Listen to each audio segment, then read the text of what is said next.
faut qu'on déboulonne. Dans le niveau de la police, c'est comme ça, bêtise. Moi, je ne veux pas tolérer les choses pareilles. Il y a aucun responsable, à parent, à l'adresse. Si il y a un problème, vous envoyez même le... Convocation, première convocation. Les convocations, l'avocat va répondre. Pas chez Radagan Fouenanga. Puis tout ça, village, donc c'est pas pareil. Mais il Thierry et Kaiko, parce que Kaiko c'est le cœur des pacificateurs.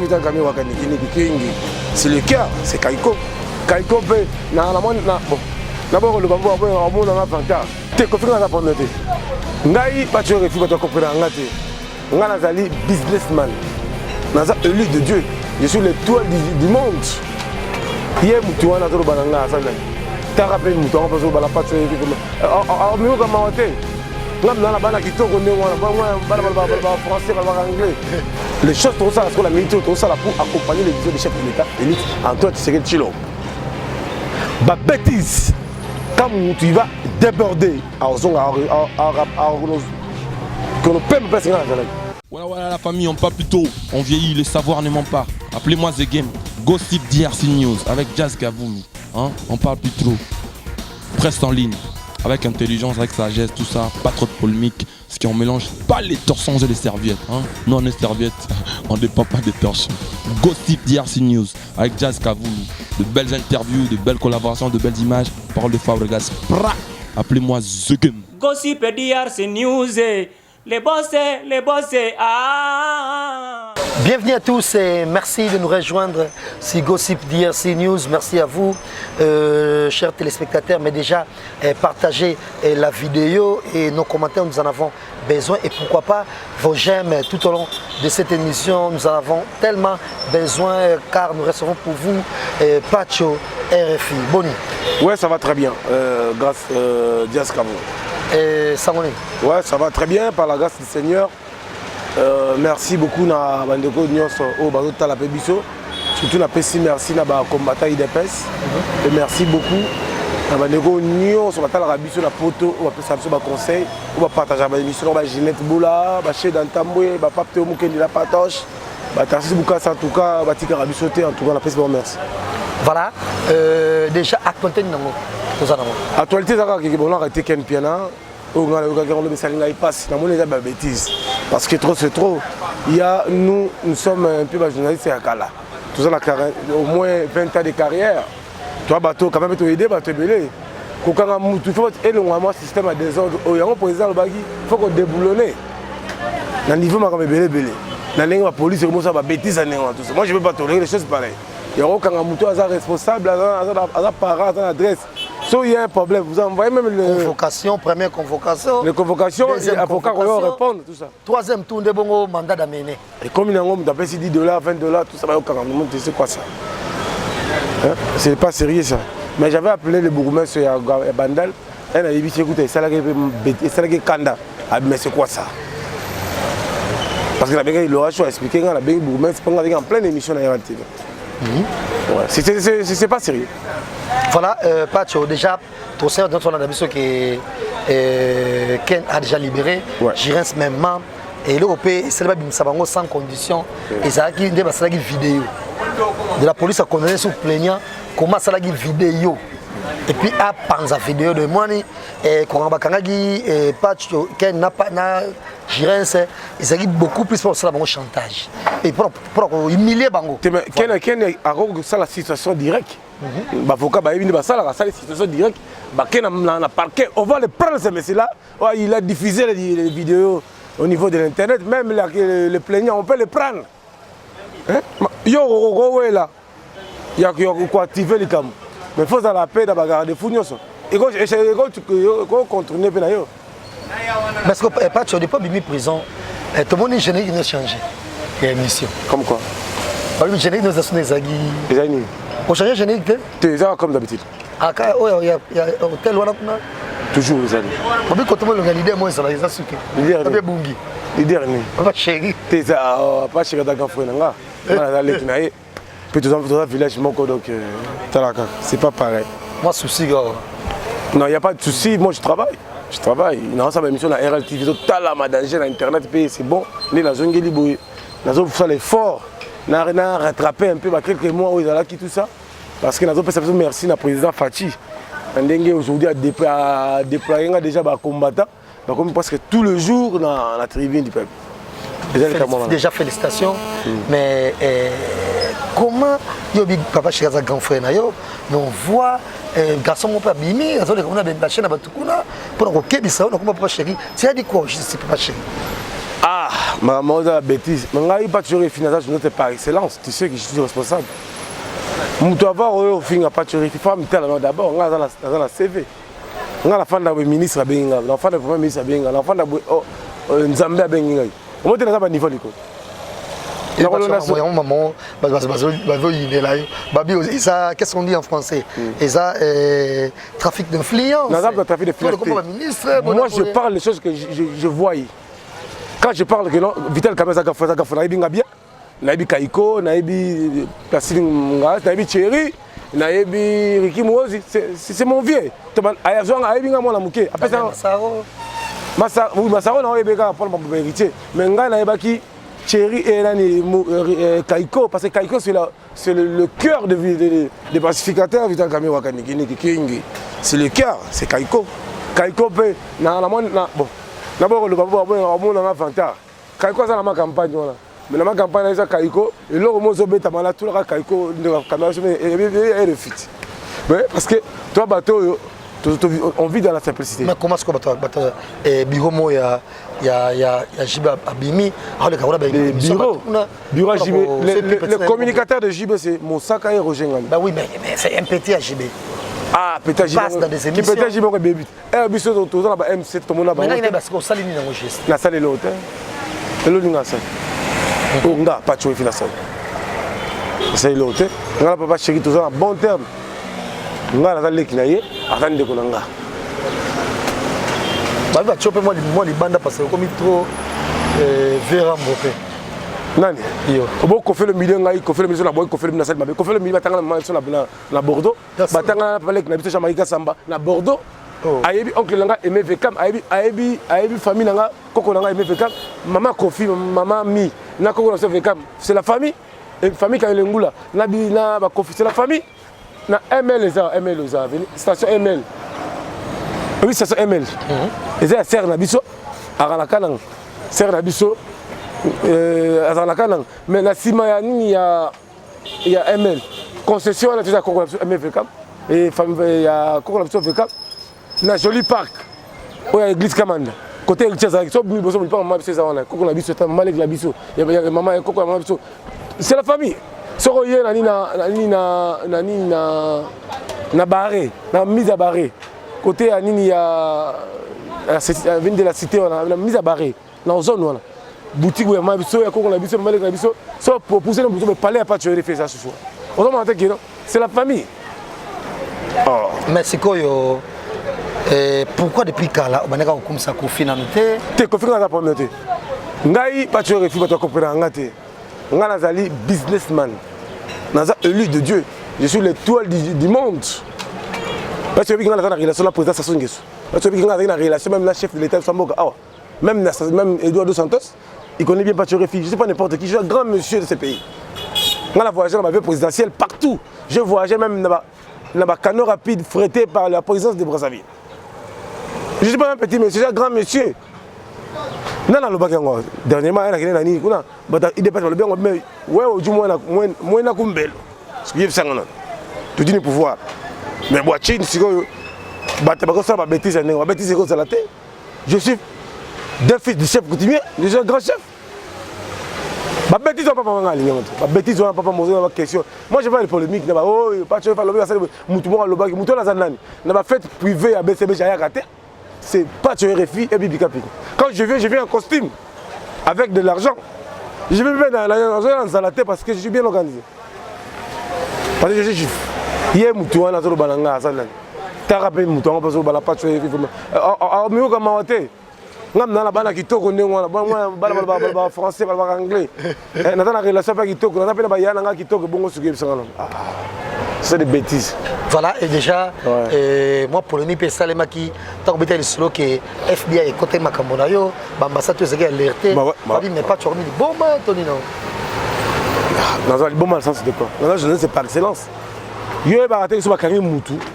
Il faut informer FBI, c'est les services de renseignement. Tout dans la SCA, tout dans la FBI, il faut mettre au courant. Tout ça dans Monisco face à le courant. Et ça, on est sur Bakari Jazz Kavoul. Il faut anérer. Il faut un service tout ça, il faut alerter, pas FBI. Mais FBI, ils ont anérer aux États-Unis. Ils ont un service de renseignement. Mais j'ai une famille là-bas aux États-Unis. Il y a même temps, un journaliste, est-ce que tu sais que moi, je suis membre de l'Union européenne? Parce que mon enfant, il est adopté. Mais mon tour adopté, moi, dans l'Union européenne. L'Union européenne, c'est tout le monde. Il y a la plupart des journalistes ici qui travaillent ici dans le service de renseignement, même avec l'Union européenne. Il faut activer partout.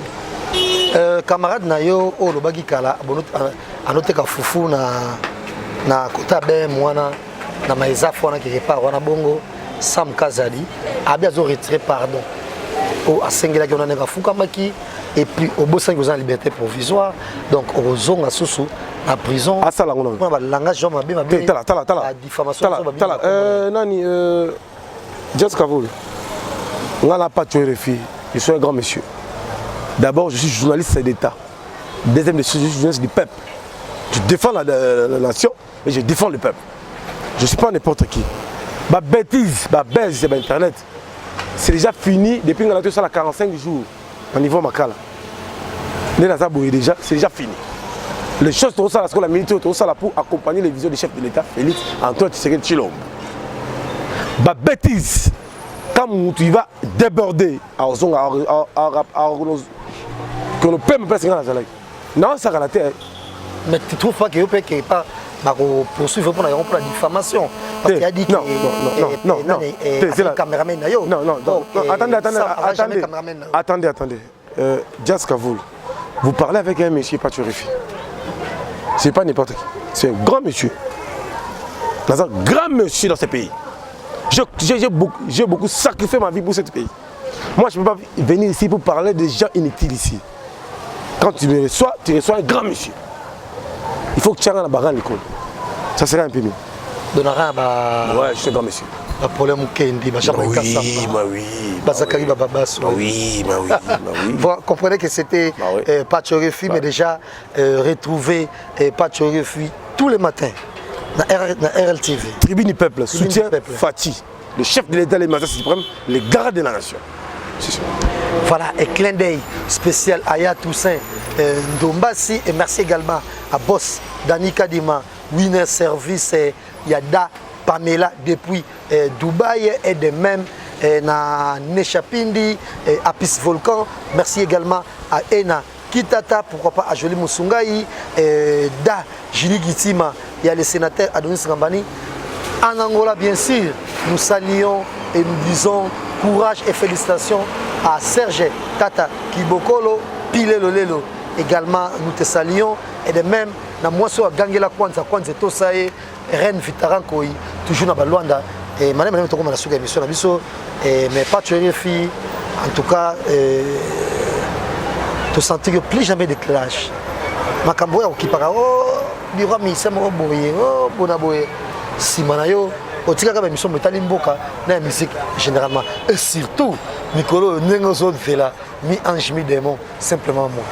Non, héritier, c'est l'héritier de la musique congolaise africaine. C'est un grand monsieur, a un grand parcours dans ces pays. Héritier a fait des exploits, il a bougé Zénith, il a bougé Stade de France. C'est pas n'importe qui. Azan a carnet d'adresse, c'est un bon chanteur. Il peut chanter avec Izundu, il peut chanter avec les grandes stars africaines parce qu'il sait bien chanter. D'abord, héritier, Azan acteur, Azali auteur-compositeur. Il compose les émissions, les chansons. Et en même temps, Azan écrivain. La deuxième chose, héritier Watanabe, Azan est tout le moko qui bat mi bazal. Il y a un moment où on va profiter de l'héritier pour ça, on va faire featuring. Il faut à la prudence. Ce n'est pas le moment de faire de featuring. Les moments où il faut la concentrer pour mi-ange, mi-démon, ils ont un récit total, ils ont un exploit parce qu'Azali exige de la musique congolaise africaine. Ça veut dire que bonne chance à héritier, je les soutiens à 100%, je l'accompagne la vision de la team de Wata. Parce que Watanabe, c'est un dieu de la musique congolaise africaine. C'est un ambassadeur de la paix. C'est un grand monsieur qui contrôle bien la ville. Ah, c'est ça. À Oudipe, la formation, il y a son excellence ambassadeur de la paix ensemble. Donc quand même pas un grand artiste Namboka a PCA Vision la provision. Aujourd'hui, à Salapé, dans la salle de France, à Abuja Mokili, à Emba Bachan, Bachan Dev, Bachan Moro éducatif. Il y a l'élo, la monnaie qui question-réponse. Est-ce que, à cause de Watan, à cause de question et réponse. Il y a beau les alates. Et puis, on ça la matin. Oh, l'ambition, Kendoki.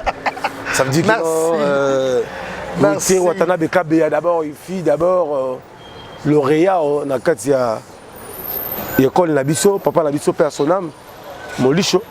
Dieu est grand aujourd'hui. Tout le temps dans l'école, il y a pas Molicho. Mais héritier de là-bas, l'appelle moi, directeur Molicho. L'autre Molicho, la plus belle du monde. Appelle qui? Moi, il y a Betou. Il y a Pompa Potiak, il y a Bébelhomme, il y a Arka Foulek, il y a Jaska Foulou, il y a Massaro. Ndekopé ya pas tuer les filles, ndekopé ya bateau ya malonga, au balinga la paix, balinga mi la bonne musique, c'est pas pareil. Voilà, merci. Basuka et pour votre travail. Moi je salue bateau Union Smota Arabiso, Ginette Boula. Autant la trop, pas venir. Filmez non, filmez. Autant la trop. Autant la trop. Depuis que tu as la talanga. Ah, pas sûr. Autant la talanga. Vous avez aussi une émission. Soda.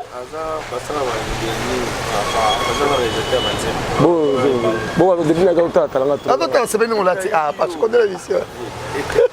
Alors, merci beaucoup. Na Jeanette Boula, merci na Nicole Kasadi. Ngai la bang, nga. Fachim talambo nga la bang. Tu me l'as tout dit question. Pour tout à l'heure, tu as fait Azo Kamwa. Mbangu na ebité. Ouais, na ebité. Mbote belé na pape Muki de la Patoche. Mbote la Kelly Charleston Royaume. Adonis Gamani, mbote belé j'ai dit le sénateur. Et sans plus tarder. Hein? Bon la bino, bosomba balle de match. Ya chitu kampiana, jupé. Ouais, moi la mam. Quand je chimine, tu le vois maquin. Quand je chimine.